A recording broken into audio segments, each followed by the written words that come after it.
Hello, everyone. My name is James Fountain, and welcome to our third year of the Institute for Competency-Based Education Spring Webinar Series. We are so glad you were able to join us today. This is our third webinar this spring, and we hope this webinar is as beneficial as our last webinar, which was delivered by Carlos Rivers and myself on the ROI of CBE. In this webinar, you will hear from Cali Morrison, whose topic is College Choice and CBE Learners. This presentation will last roughly 40 to 45 minutes, with about a 10 to 15 minute section for Q&A at the end. If you have any questions along the way, please log them into the question box and we will get them at the end of the presentation. Carlos and I will be reviewing questions and comments throughout the webinar. So let's get started. Cali, would you please get us started by introducing yourself? Thank you so much, James.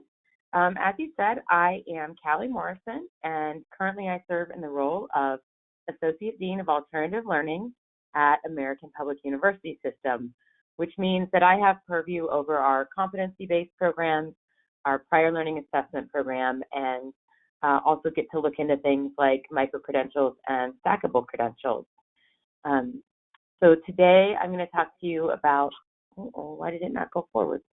Today I'm going to talk to you about college choice and competency-based education. If I can get my PowerPoint slide to move forward. There we go. So thank you for spending time with me today to talk about this research I performed in the last couple of years, looking at why students who chose a competency-based education chose to do that over other forms of online or traditional learning. As it says here, pretty straightforward. I believe that competency-based education opens new pathways for learning, and that's why I was interested in doing this study. So a couple of things to lay the foundation. Operational definitions for the purpose of this research, which we know there's not a great single agreed upon definition of competency-based education in our industry today. Just last week, I was with Carlos and others working in the field at the Competency-Based Education Network meeting, and what we discovered there was that we're still struggling with this idea of what is CBE as a whole versus what our different pockets in different institutions of CBE are. So for this study, the CBE was defined as self-paced, mastery-based learning focused on demonstrations of knowledge or skill rather than where or how they were attained.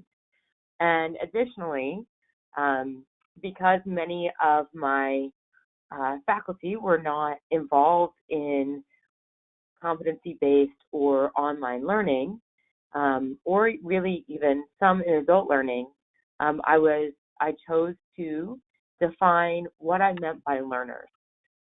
Many times people refer to students rather than learners, but for the purpose of this study, I utilized learners to recognize that the majority of the students that I was working with had one or more non-traditional characteristics, and this is supported by the literature. Every time, my apologies on my noviceness with the platform. So a couple other operational definitions that are important to think about as we move forward. College choice, pretty straightforward as it sounds. The process that a learner undertakes to go through and determine where they have fit for post-secondary education. And for this study, I used two different models of enrollment motivators. The first was published by Sutherland in 2006, which was really focused on adult learners and their choices to enroll in post-secondary education. And the second was from the University of Wisconsin-Milwaukee, National Research Center for Distance Education and Technological Advancement, more commonly known as DATA. If you haven't downloaded the toolkit, there is actually an update available since this citation, but the 2015 version is what I used for this study. So Just a little brief history. I don't think I need to go into this in depth with this group. As you've probably seen some of Carlos's other presentations or other presentations in the series that talk more about what CBE is. But I've seen this kind of ebb and flow of interest and support for competency-based education starting really in that term in the 1970s. But really, if you boil it all the way back before then, looking at programs like apprenticeship programs and those where early medical programs where students did very much of their learning in a competency-based modality where they had to prove that they had the knowledge, skill, or ability before they were able to move on.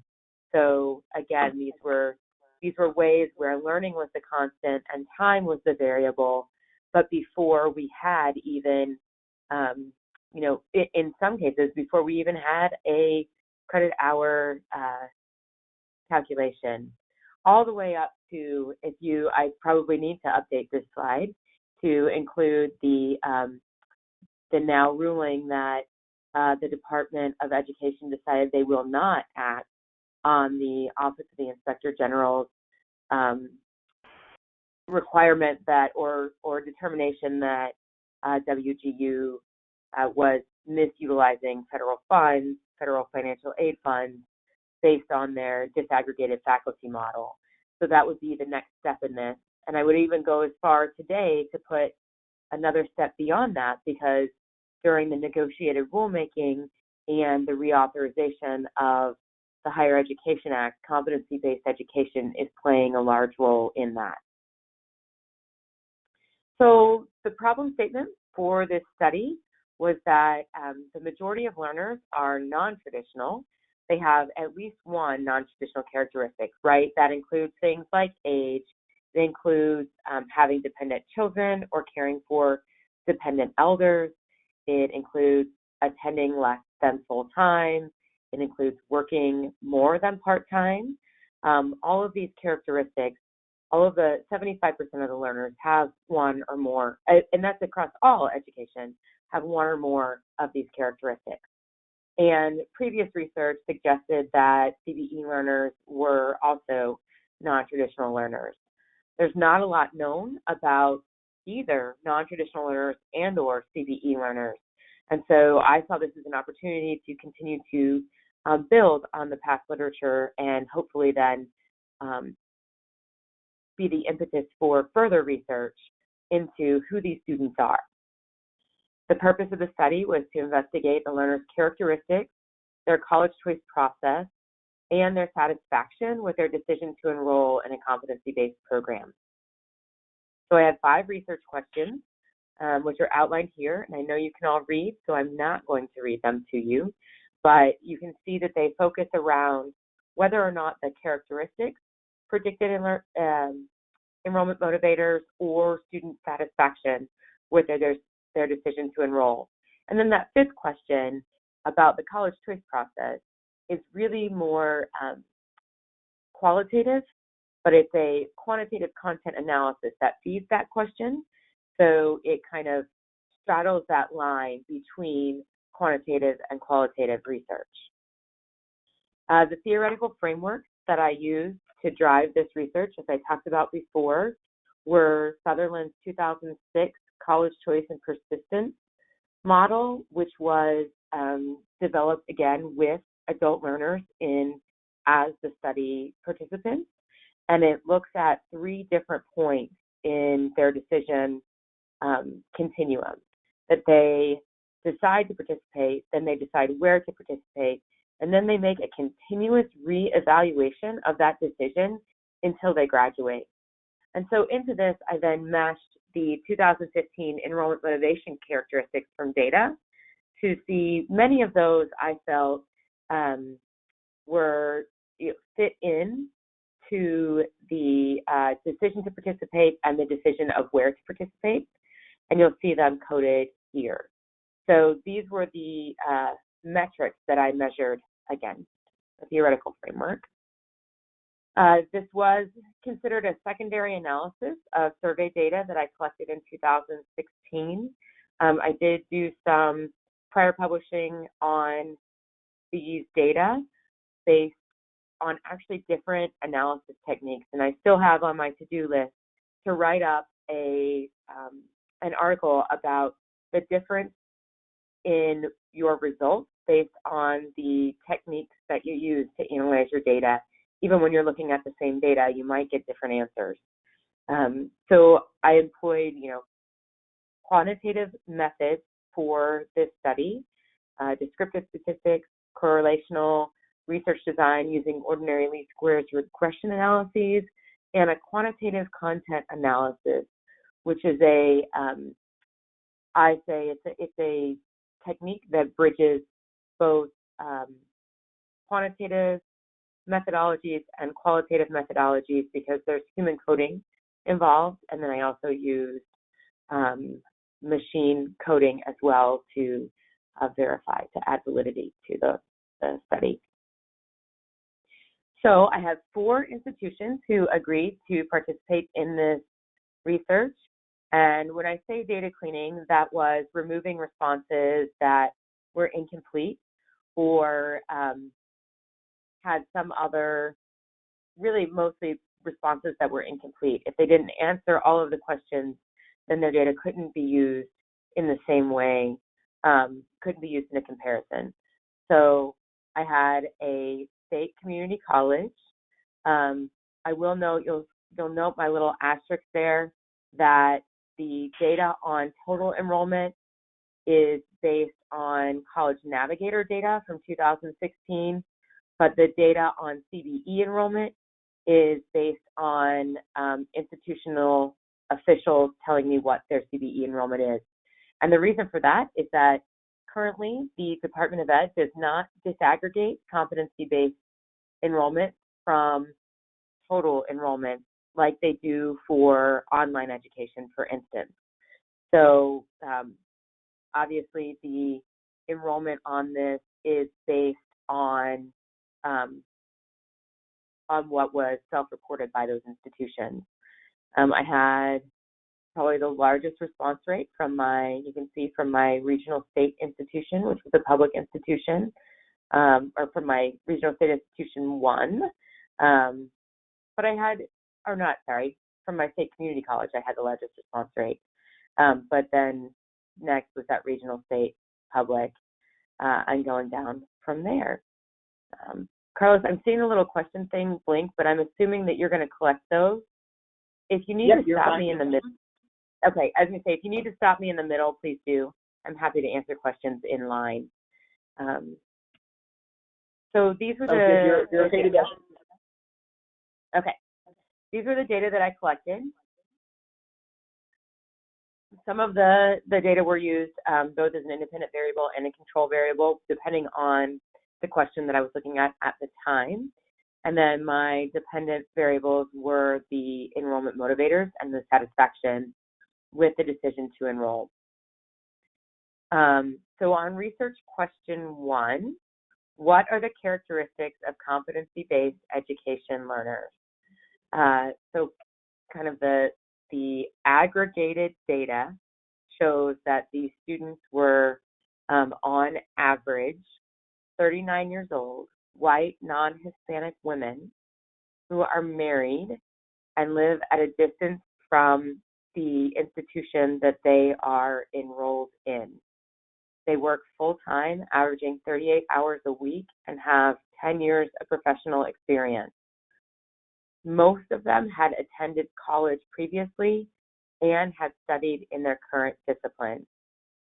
They were, on average, just over 20 years out of high school. So as you can see, my graphic representation of this is to create a, driver's license and high school class reunion badge for the student who was involved in this study.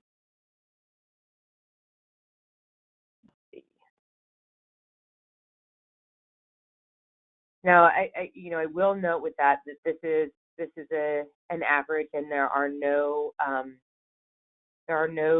average students. All of our students are unique, and so therefore this may not be indicative of the entire student population of CBE, but these were the characteristics of students who were, or learners who were involved in this study.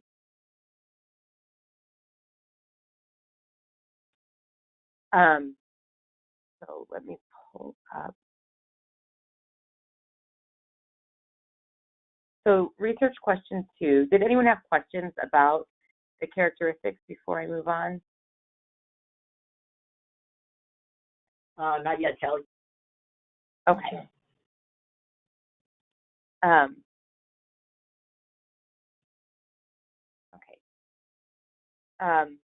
So this is the research question 2, focused on, do the characteristics of competency-based education learners predict their enrollment motivators? And it's interesting to me to see that that the characteristics for the whole did not were not. Hold on, my apologies. Having an equipment malfunction.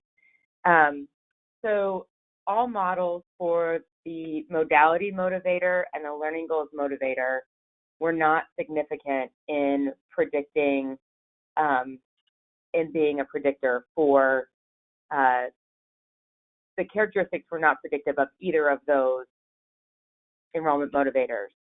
But both models for the new career motivator were significant. In both models, those identifying as Asian / Native Hawaiian / other Pacific Islander in that race category were more likely to be motivated by a new career path than were their white counterparts. And I will say a note about combining those racial categories. That was done to be in alignment with the racial categories used by the different national data sets, so that combine those three racial categories together. Those with prior study in the discipline were more likely also to be motivated by a new career.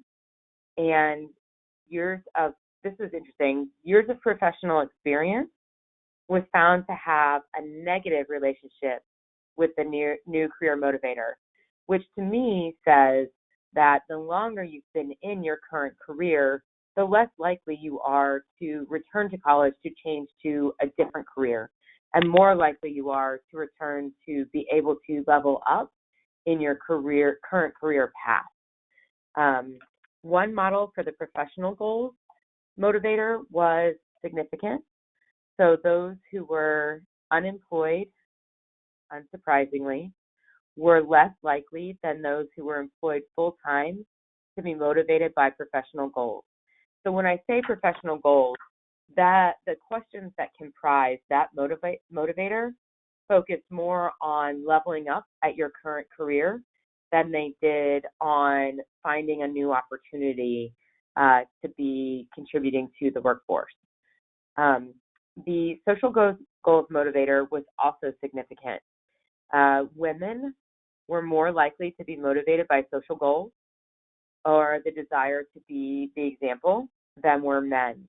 So in that social goals motivator, questions focused around wanting to be a role model for your family and friends, wanting to be a role model for those in your community, and wanting to encourage those around you to continue their studies as well.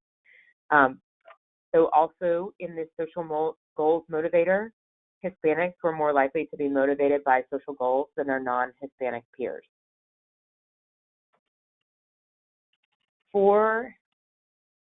Every time I click on the thing to look at the chat, it won't move forward again. Sorry about that.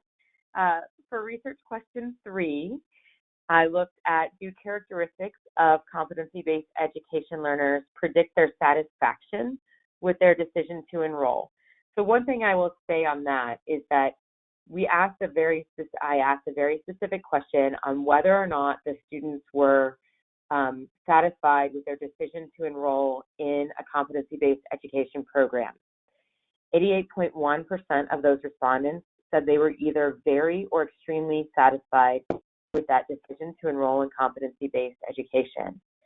And neither of the two regression models that I ran on those were significant, indicating that learners' demographic or work-life characteristics, none of those were predictive of their level of satisfaction. So to me, that says that it's more about the experience that they're having while in our program than it is about the characteristics they come to us with. So for research question 4, I looked at whether or not the enrollment motivators predicted the CBE learners' satisfaction with their decision to enroll. There were three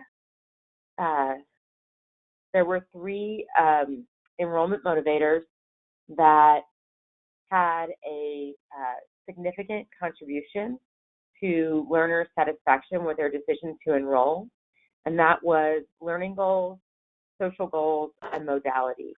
Those 3 areas, modality meaning that the CBE in general is how they chose to learn, because the modality was a motivator for them versus a traditional seat time, face-to-face experience. Learning goals focuses more on wanting to become an educated person, while social goals, again, focuses on wanting to be able to share with your community and encourage those around you to also get involved in higher education and pursue their educational goals. The only one that was a significant contributor to the negative side of it was unknown ethnicity, and really on that particular characteristic, it may not be a true negative correlation because it was a very small cell size. So there is a good possibility that the small cell size is what contributed truly to that negative impact on learner satisfaction, rather than unknown ethnicity really truly being a significant contributing factor. Again, 88% of these learners were really satisfied with their decision to enroll in CBE. Research question 5 is a little more in depth. So this one was done, as I said before, as a quantitative content analysis, which means that I took all of the answers to all of these questions, and I did one pass at human coding, and then I used in vivo to pull the key themes from each of the survey questions as well. So survey question 1, these were all open-ended questions. I asked, was there anything specific that made you decide you wanted to go to or return to college before you enrolled in your competency-based education program?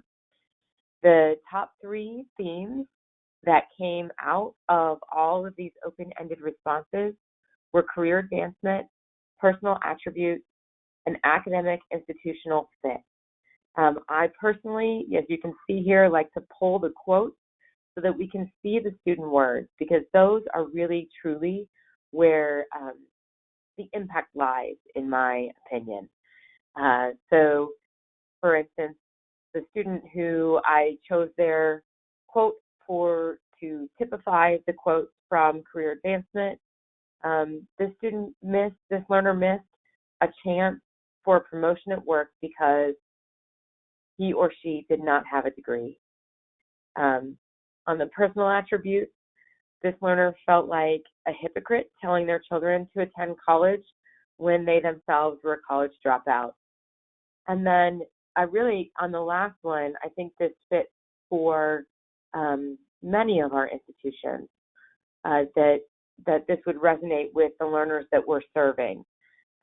This student was already enrolled in a traditional brick and mortar institution, but as a military spouse, the mobility that competency-based education provides was a key factor for the student to be able to continue with their learning while they moved around with their spouse. Survey question 2 asked where the student began their search to start or return to college. The overwhelming and right here, dead in the center response was online/the internet. Not surprising because many CBE institutions do have an online presence, although not all.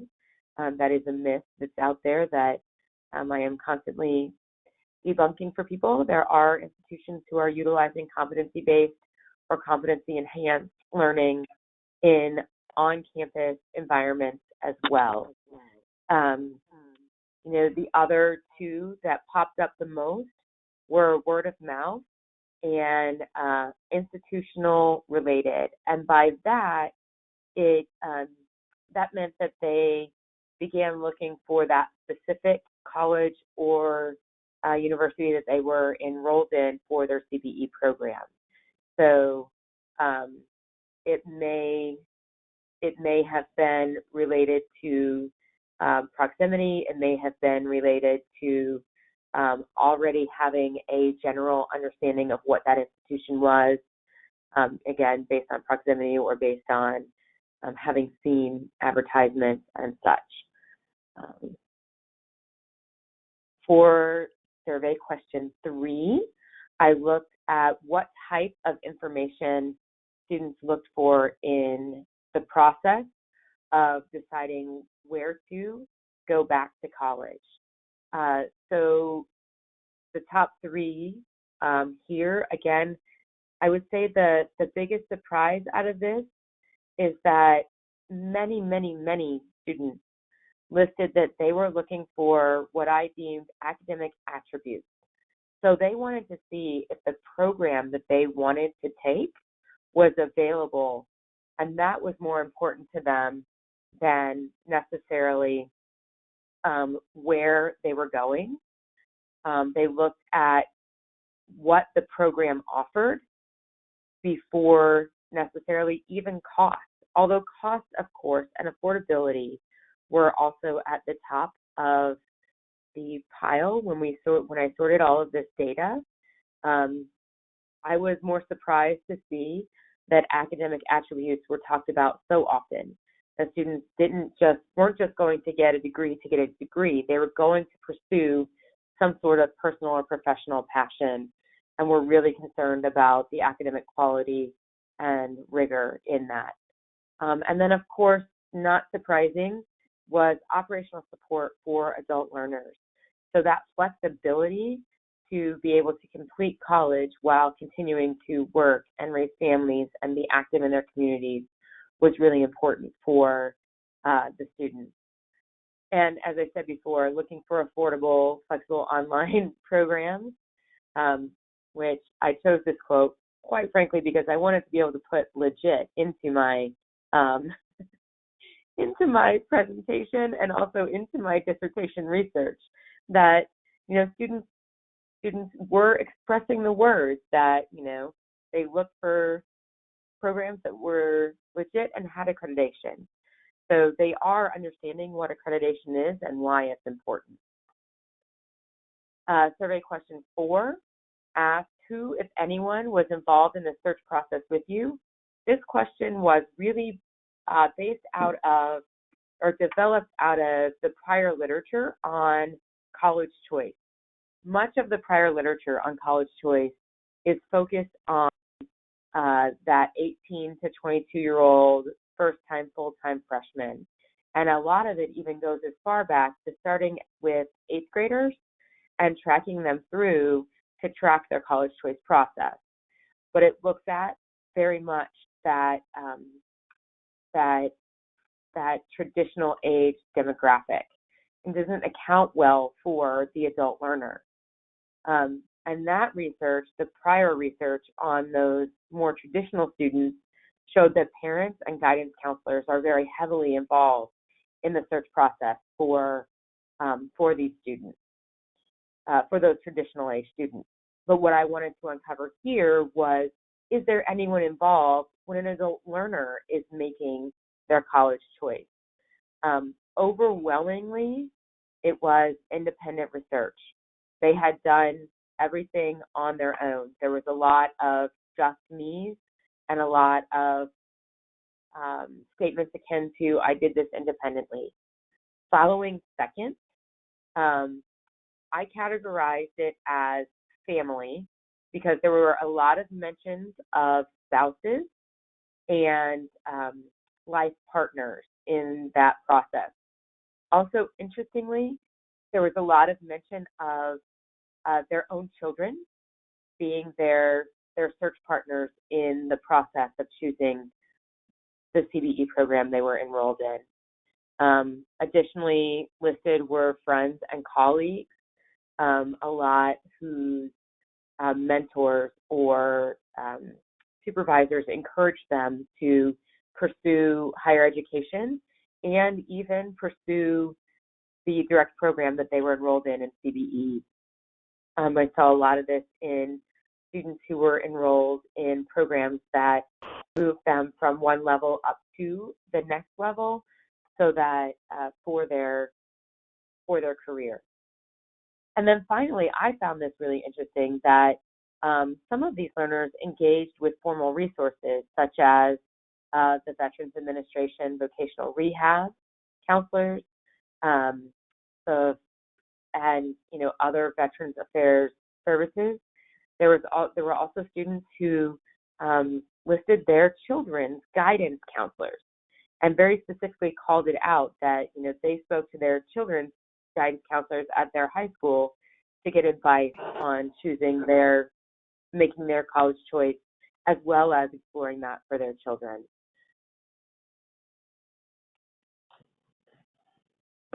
Now, this question, in retrospect, right, research is always a learning process, should have been worded differently to elicit different answers.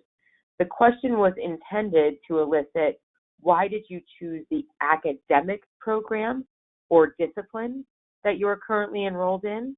But as you can see from those things that pop to the top of in the analysis of the data, the question was often interpreted as akin to question one: why did you choose the program you're enrolled in? Meaning the competency-based program and institution that you're enrolled in versus that academic or disciplinary program. So were I to run this research again, I would change that question. I would revise that question to make it more, to clarify that I'm looking to understand better why they chose the academic program they're currently enrolled in. So these results mimic those from a question earlier in the survey. I guess it's question 3, but that students were looking at affordability. They were looking at career-related outcomes. So, chose this degree program because it would work with their career and not just provide them with yet another job. And then, of course, life factors. And that encompasses the big, broad strokes of it having always been a dream to get a college education, to receive a diploma. And other life factors that contributed to that motivation to choose that program.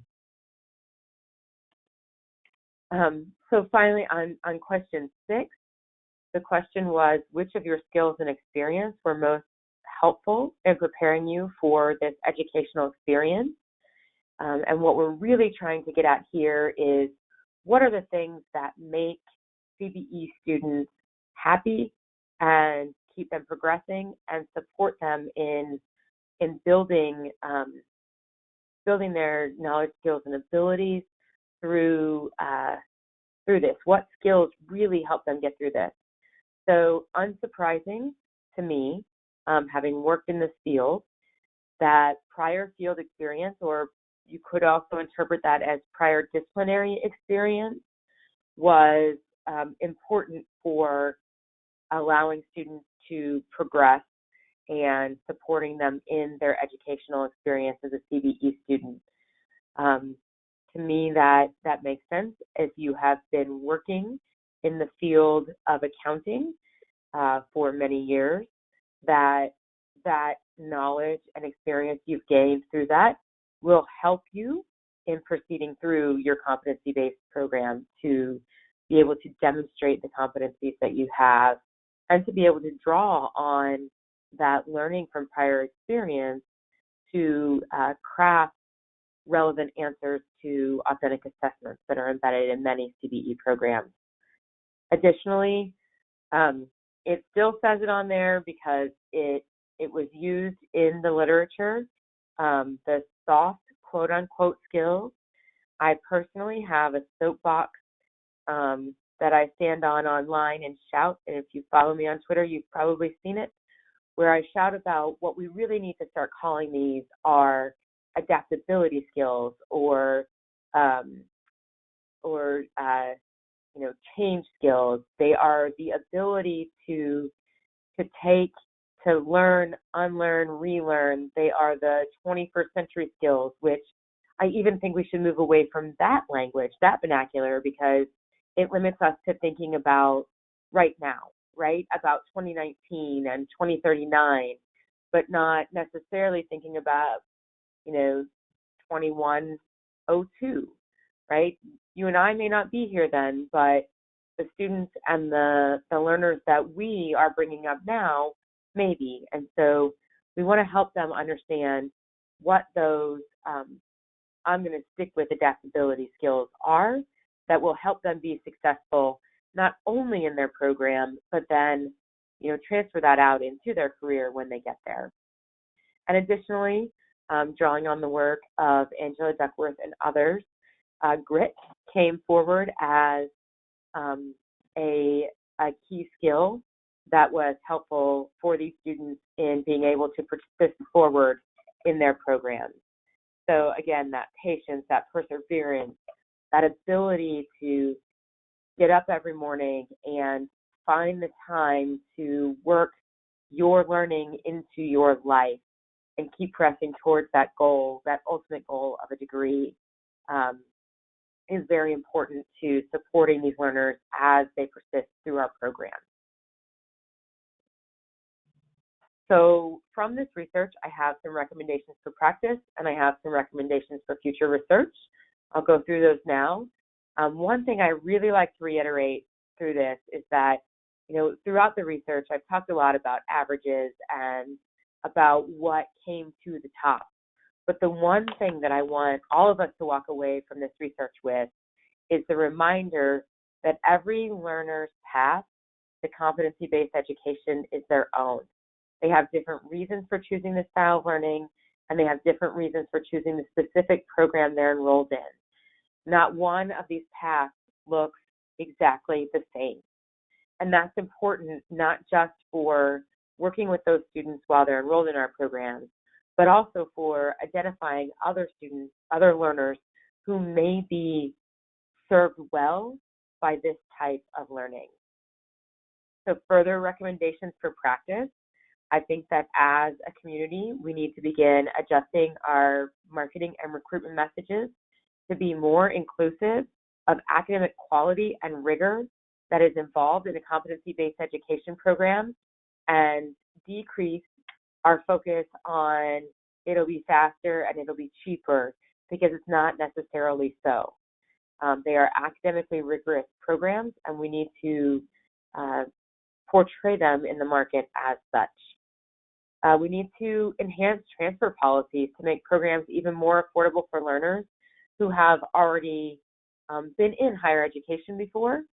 So, accepting competencies that have been earned other places, enhancing those transfer policies will help students not only get them in the door, but back out the door with the success of a credential in their hand. Again, we need to recognize that CBE learners are diverse. They don't all fit in the bucket of adult or non-traditional learners, nor do they all fit in the bucket of traditional learners. I had 18-year-olds who completed the survey, and I had 80-year-olds who completed the survey. While everything kind of, is centered in the middle around 39, the range was quite large. And so we need to consider that. And within those, you have an 18-year-old single parent versus a 70-year-old retired professional. There's a very wide diversity, and we need to remember that as we're developing programs, as we're developing messaging, as we're working through our practice as CBE administrators and faculty. We need to remember that not all learners in these programs, and really not all learners in higher education, are the same. Additionally, I believe wholeheartedly that the National Center for Educational Statistics, in its Integrated Post-Secondary Education Data System, or IPEDS as we all lovingly know it, should allow institutions to indicate which of their learners, which of their students are enrolled in a competency-based education program. It took a long time to have that be implemented for online learners, but I figure if we start now during these current policy talks, talking about how we'll be better able to understand the market and understand the learners if we actually have nationally standardized data sets that collect them. And there's great work being done out of AIR and Kelly Parsons' work, where they are collecting a bulk of data, but to have that student level data like we have on online learners or on those who are enrolled in higher education as a whole, and to have it longitudinally, we need a national collection of that data. Again, that flows right into my recommendation for further research. We'll be able to do a lot more and a lot more in-depth evaluation of demographics and enrollment patterns and completion patterns once we have a good national data set on who these students are. And then again, I think that there needs to be further validation of the enrollment motivators survey questions. I'd love to, run this with a broader application of those who've enrolled in a competency-based education program. And I truly believe in the power of qualitative research to understand the stories, use cases, and the potential that CBE holds for learners. Again, as I say here, it not only contributes to the literature, but it really truly helps humanize our learners, right? They're not just a number. They are people on the other side of that authentic assessment, of that emergency operations plan that they've turned in to demonstrate that they know what one is and how to implement it. And I like to stop and end my presentation with a quote. This is directly from a student who answered the survey. And the student said, "It was like a glove that fit my hand perfectly. I was able to go to school to get my degree on a time schedule that worked for me. I could spend as few hours a day or as many as I was able. When things such as my father dying happened, I was able to take a break for a week or two without consequence to my schooling. But even more important, I was able to use the knowledge I had gained in the 20 years I worked in special education to help push some of the classes through faster. I didn't have to spend a few months learning about a subject I already knew well, but I could spend 6 weeks on a difficult class or 2 days on one where I knew the information already, and I could pass that class quickly. I didn't need the college experience at my age. I needed the education and the degree. I am a self-starter, self-motivated, and determined. A perfect fit." And with that, I'm happy to introduce you to my question dog, Miss Isabel Morrison, and see if there are any questions that I can answer for you about my study or about kind of what I've learned through my practice. Cali, thank you. That was great. While we get James to look at the questions box, I just wanted to share, just looking at your research, how it looks a lot to the type of students we're serving at our institutions, right? I'm just checking off that 38, 39-year-old. We also thought that these CBE programs were going to serve a lot of minority students, but again, we saw that more of our students enrolling are white students. We saw the same things with the advancement, how they wanted to advance in their current position and not necessarily moving into a new career. So just pointing out things that these type of CBE programs are usually serving that adult learner. So we, just listening to you speak, it's like I'm checking off the students that we are currently serving in our program. We also didn't do any marketing yet, so a lot of our growth has been specifically word of mouth referral from our students. So while we wait for the questions to come in, I did have a question for you. Did you see any significant differences across the institutional types? That is a good question. For which I did not compare. You had community colleges and 4 years. I was just wondering if you did any further analysis, disaggregating by the types of institutions that you surveyed. Maybe you didn't. Right. So for this research, I did not do did not do a lot of comparison based on institutional type. In part because if we go back to which is that I'm going to make everyone sick moving back through these. The response rates from the various institutions were so different that it's not really statistically sound to compare 11 to 353, right? That's right. So so it was a higher response rate. It's a lower number, which makes it not as comparable, unfortunately. Perfect. Okay. Thank you. Okay, this one. Okay. Oh, go ahead, James.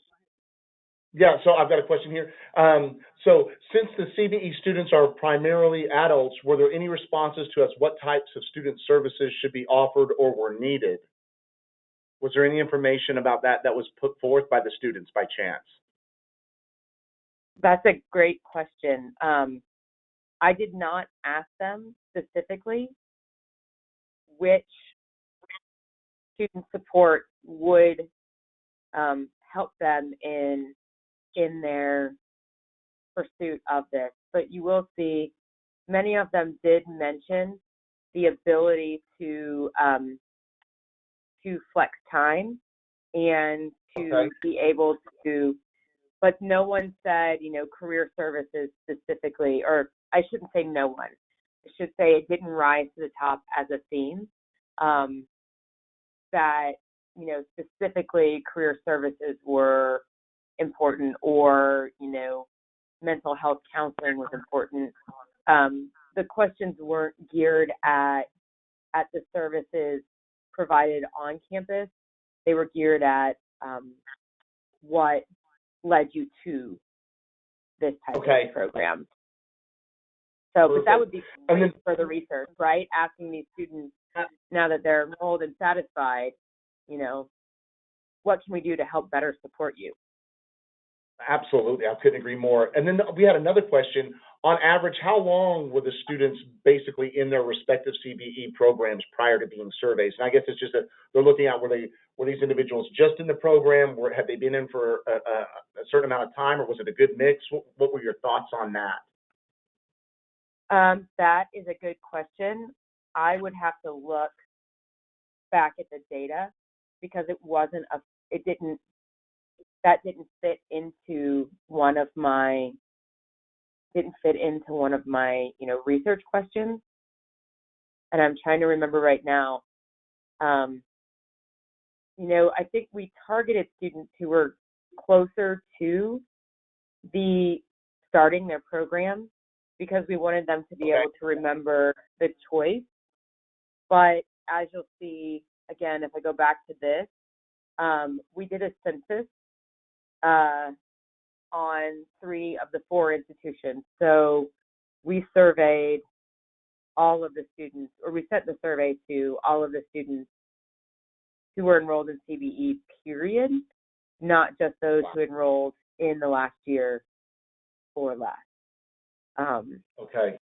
So, and the 4,000 who were chosen from the other institution were demographically representative of the entire student population. So not necessarily just, first year students. Absolutely. Perfect. Okay. From Cassandra, sort of a similar question to already asked regarding student services, but was academic advising or coaching an attractive characteristic that students look for in their search process? Good question. It is a good question. Students did not call that out specifically. They used words like, trying to get to it, they used words like academic institutional fit. They didn't use words like academic institutional fit.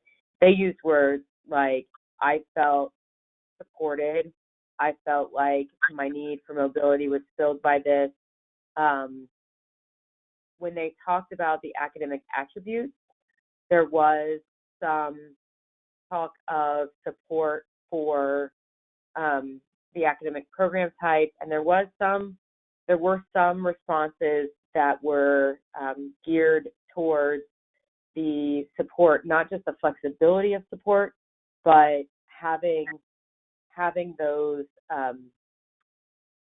coaches to turn to. Coaches were mentioned a lot, and that may be indicative of the institutions where students were drawn from, but the support from coaches was mentioned. Now, it didn't come up enough to be a full theme, but students did talk about that when they talked about their process. Okay. All right. I've got another question here for you. And so it says for years, we've seen that males have been enrolling at institutions of higher education at a lower rate than females. And you had mentioned within your survey that you had some women that were more open towards social goals. Did you glean anything out of that as to why by chance? And I think that's a pretty decent opening for a question. And sorry if it's so vague. That's my own personal one right there, man. So you're asking if there was any indication why females were more motivated by social goals than males? Yes. Yeah.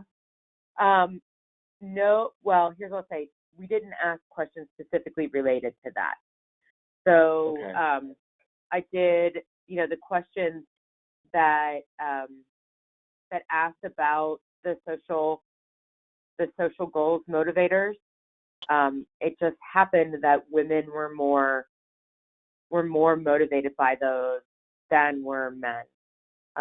Okay. And I will say that more women answered the survey than men. So, that could be, there are a plethora of reasons for that.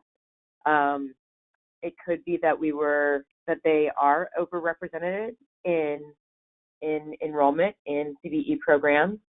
It could also be because, there is research that shows that women are more likely to answer surveys than are men. I would have to look up who it was who said that. I have it in the full paper.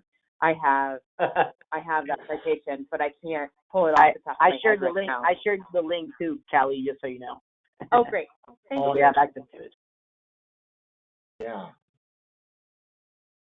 So, and then we had we had a request on here, Cali, as well. Would you be open to sharing your slides to the group? Because there was a call and a request for that as well. Yep, they are actually on. If you look at that final slide, it's gone now, but they're on my LinkedIn. If you find me on LinkedIn, I'm Cali Kerner Morrison on LinkedIn, and they are all linked. So the slides, and I'll put this slide deck up there as well. Cali, they are I'll share the your ones contact information. I'll also share your contact information with some people that want to get in touch with you, so you can share your slides. And I'll also let everyone know that the presentation is being recorded, so it will be accessible to you at the end of the recording as well. Awesome. And I'm always happy if anyone has questions about my research or about, I am a practitioner as well. So just reach out via Twitter, LinkedIn, email. If you Google me, you can find me pretty much anywhere. So I'm always happy to have a phone conversation or an email exchange, whatever works best for you. Perfect. James, before we give our goodbyes, do you want to talk about what's coming up next? Absolutely. So next up is negotiated rulemaking and other regulatory developments with Charla Long. That's going to be on April the 9th from 2 to 3 p.m. And it's going to be right here, and we will be sending out some invites for that as well. Before I turn it back over to Carlos, Cali, I just want to say that was really an exceptional webinar.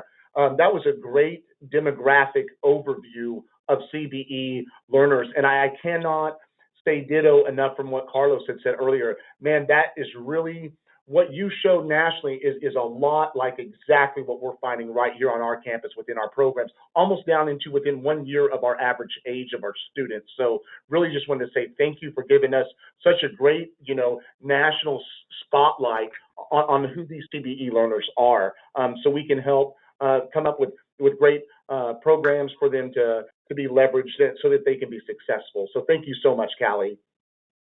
I appreciate the opportunity to share it. Thank you guys for having me. Cali, we always see each other and see the network. We appreciate your expertise, your presentation, and just sharing with the general CBE community, and for being open for questions from our stakeholders. So without a doubt, we do want to thank our attendees for seeing the presentation, and reach out to us if you have any questions. Thanks again, Cali. Thank you, guys. Have a great day. Bye-bye. You too, Cali. Thanks. Bye. Bye.